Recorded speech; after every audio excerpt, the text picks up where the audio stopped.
ladies and gentlemen. Give it up, ladies and gentlemen. Ladies and gentlemen. Without no doubt.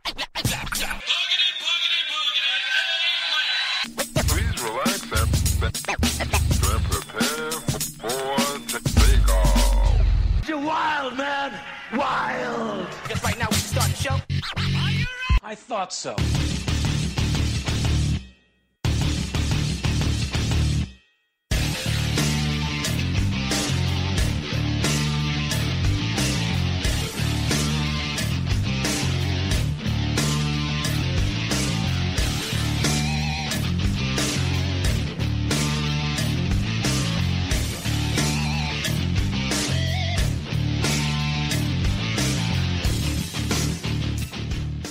Joining me here on Revelator at this time is Phil from Small Town Titans. What's going on, brother? How are you?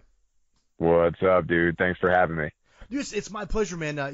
We got talking a little bit before we got officially started here on the recording, and Johnny from your band did a really, really awesome album review of the new Red Sun Rising record Thread. So I appreciate you guys, doing that and him taking the time to write a really, really awesome full-page review. Absolutely. So appreciate you guys doing that, man. Yeah, man. Absolutely. Yeah, we actually know the guys from Red Sun Rising back in the day. We hosted a music conference at the college we went to, and Red Sun Rising was a part of that. And Johnny was actually got to go there pretty well back in the day. So. Yeah, those guys are really cool, man. Like I said, before we get started, I've known those guys. They grew up in the same area I grew up in Northeast Ohio, outside of Akron and stuff. And it's really cool to see those guys, come up and really just boom, like they just blew up. Obviously through good songwriting, and they're just really awesome, really cool dudes as well. And that plays a huge part in it, man. As far as your band's concerned, Small Town Titans, how long have you guys been at this point? And what are your plans for this year? I know that's. We'll start with something really open and broad. Cool. Awesome. Easy question, Well, Sure. No worries, man. We've been together as a band. It'll be 7 years this May that we've been together as a band. All original members. We used to be a 5-piece, then it went to a 4, and then it went to a 3. And the core of the band has stuck together through thick and thin. Lots of adventures, lots of misadventures, and it's been a great ride so far. And the past year has been instrumental in getting our career to the next level here. We just signed with TKO as our booking agent for this year coming up, and we just have a lot of things happening behind the scenes as well. So we're really happy with what's going on. Yeah, man, it's been really good. Well, I'm interested. Anytime obviously it's still original members. We start from 5 to 4, and obviously a 3-piece now. Mm-hmm. When that happens, as far as was it just like guys in the band just kind of had their own separate way? Life got in the way. 7 years is a long time. You get married, you have kids. Yeah. Those type of things happen. They're like, maybe my heart's not in it to go on the road for 90 days at a time. It sort of happened early on in the career, and I mean, to respect the privacy of those two former members, I honestly think it was just personal differences, and there were just some things happening in their lives personally that they couldn't keep up with the demands that the band, like that we were dealing with as a band at the time. So whether it be shows or the amount of work that was involved to keep things afloat. And ever since 2014, we've been working together as a 3-piece, and it's been really, really smooth ever since. And it's just really, really to be able to work with 3 people, and as a team of people total, it makes things a little easier to work out in all aspects of the band. Well, it's been a while since you've been a 3-piece for almost pushing 5 years at this point now. So you're obviously familiar with the inner workings of everyone. And did you guys all go to high school together, but longtime friends? Is that kind of the situation for you guys? We went to college together, and Johnny and I had been longtime friends since college. I met him my sophomore year of college, and he was a freshman. And we went through the same program together. at college, music business program, and at some points we were like, each other's right hand man for certain logistical things having to do with the program, and we got shit done. And at one point, Johnny was like, "Hey man, do you want to jam at some point? I know you're about to graduate here." So I was like, "Yeah, why not? We've never been in a band together like formally, so let's give it a shot here." And he got his I met Ben through Johnny, and we got to know each other. And it's funny, Ben and I actually were we butt heads quite a bit when we were in the beginning of the band, and he eventually became one of my best friends and roommates for a while. So yeah, man, it's been an interesting journey, and we've known each other for quite a while now, and it's like I said before, there's a lot of experiences that we've been through together that I think have kind of strengthened the bonds of brotherhood between the three of us. So, now I'm curious, but what are some things that you used to butt heads with him about that you no longer butt heads with him about? Was it just more like stylistic stuff? Was it music stuff, or was it just marketing? Can you mention? Can you put him on blast here? Yeah, Johnny, we're putting you on the spot.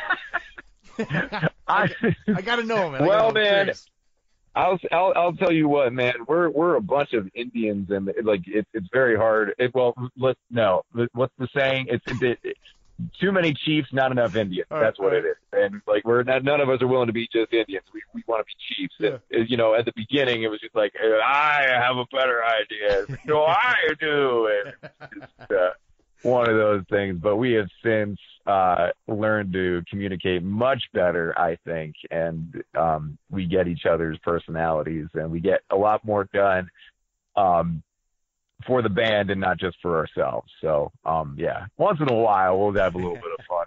I was hoping we were going to get a part of the interview where Johnny, just go ahead and don't listen to minute 5 to 7 because we're it's just like get some dirt, airing out that dirty laundry, man. Yeah. Other than that 2 minutes where we totally talked shit about you, the rest of the interview was great, Totally, man. That's awesome. Oh my God. Well, I know you guys have a lot going on as far as recording, touring, and all those different things. Obviously, talking about booking age. I don't know how much you can talk about right now as far as future plans and touring and stuff. I know this stuff's always kind of weird, and sometimes I feel like I shouldn't ask that, but I always feel like maybe somebody will just leak it out, But I don't. Whatever you can say as far as touring and music and stuff, feel free, man. Yeah, sure, absolutely. Honestly, like as far as where we are with touring, there's nothing to be announced at the moment. There are things within the works, and mainly the reason being is because there's a lot that's up in the air when it comes to touring until it is actually announced. So rather than announcing intentions, we always like to announce results. So that's the reason why it seems like things are in the dark sometimes. So like, you'll hear rumors about certain tours, and then boom, it's there. So we're just we're working on that. We've got some things in the works as far as that's concerned. The thing that we can be excited about, and that is actually happening at the moment, is our release of a cover of Soundgardens' Spoonman that has been getting a lot of traction. We sent that to You Find Music, which is a Facebook page that's pretty popular, and it has been gaining a lot of traction since it was released, and that was only a few weeks ago, and that was really, really cool. Now, you know what? Last week on the show, I had this band from Minneapolis, Minnesota. They covered Incubus, Pardon Me, and I asked Steph, the singer, nice. In the same question I'm going to ask you, I guess, pretty much, is that the song selection, obviously Soundgarden, the Chris Cornell angle, obviously is huge. Mm-hmm. One of my favorite songs Super Unknown is up there as far as my favorite albums of the '90s. Easily. Totally, man. Fantastic record, but. The process of selecting a cover song, did you guys have 4 or 5, 6 songs from different artists, whether it be influences from Avenged Sevenfold, Soundgarden, those type of things? What was the final list and the narrowing down to come to Spoonman? Yeah, well, we had covered Spoonman for years. Ever since we started as a band, we covered Spoonman, so that was always in the repertoire for us. And we were originally, incredibly enough, going to go into the studio and record a Michael Jackson tune.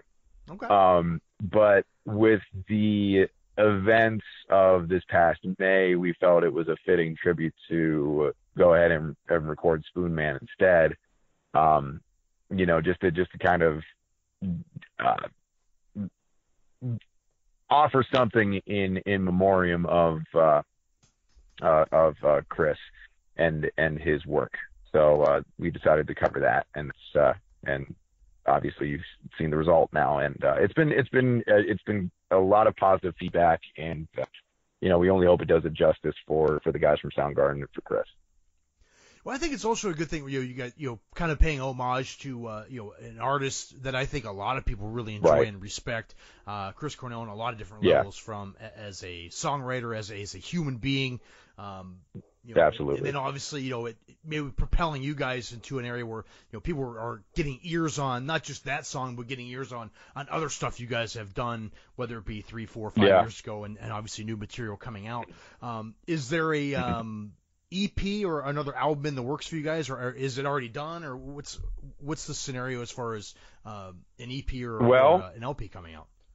We have released singles every 2 months or so for the past few months, and we recorded 6 songs total in the studio at Hybrid Studios with Kevin Sofera in Allentown area, and we have 2 more to go. And we like to keep things in the dark until they are absolutely ready to be announced. So we do have a nice little plan for those next 2 songs coming up here. So we're telling our fans and our friends to stay tuned, and we will have more for you very soon. And actually took care of something earlier this week that's putting that into motion. So.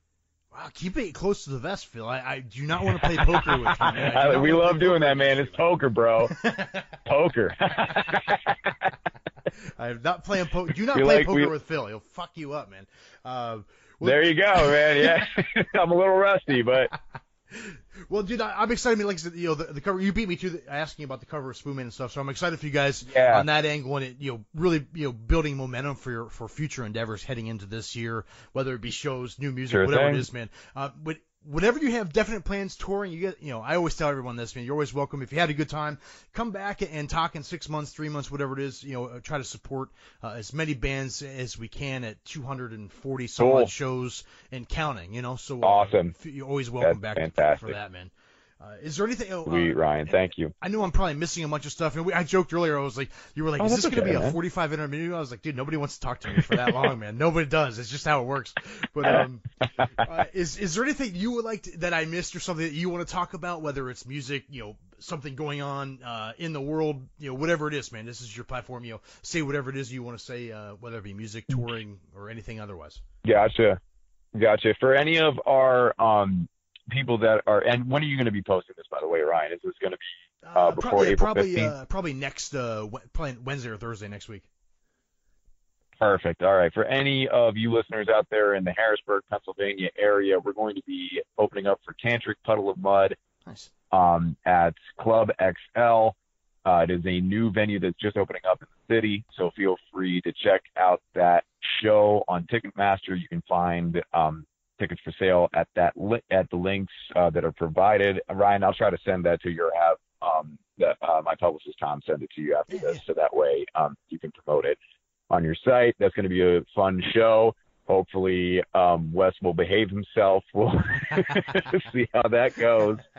And we look forward to that and everything else that we have coming up here. So and thank you all for listening. So. Awesome. Well, Phil, thanks for time. Hopefully he just shows up. I mean, I think it would be a starter if the dude just shows up and plays for the name of the tour that they're on is the Redemption Tour, and I've actually seen a couple of videos from this tour, and he's on stage, he's singing, so I'm wondering if this is his comeback, and I'm hoping that it is, for the better.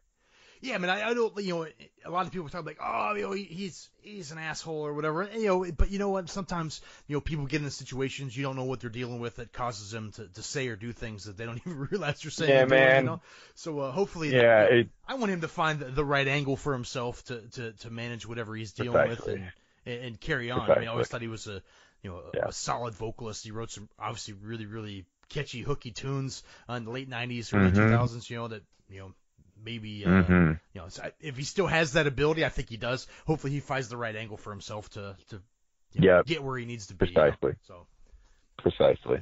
Well, cool, man. We'll close out with the cover of Spoonman. I really dig it. I think the audience will too, man. Phil, brother, thanks a lot for the time. Small Town Titans here on Revelator. Absolutely, Ryan. Thank you so much for having me. Dude, thanks.